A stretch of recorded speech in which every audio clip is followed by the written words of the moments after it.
Want to start selling on Gumroad? Here's how to create your account in just a few steps. First, open your browser and go to gumroad.com. Once you're on the home page, click the Start Selling button in the top right corner. On the next page, click Start Selling again to begin the sign-up process. You'll now have the option to sign up with Google, Facebook, X, Twitter, Stripe, or with your email manually. For this example, let's continue with Google. Choose the Google account you want to use, enter your password if prompted, and click Next. Then click Continue to move forward.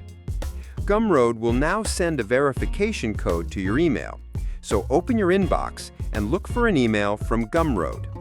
Copy the authentication token, return to Gumroad, paste it in the box, and hit Login. And that's it! Your Gumroad account is now created. From here, you can set up your profile, link a payout method, and start uploading digital products to sell. If this helped, like and follow for more tutorials that make digital business easier.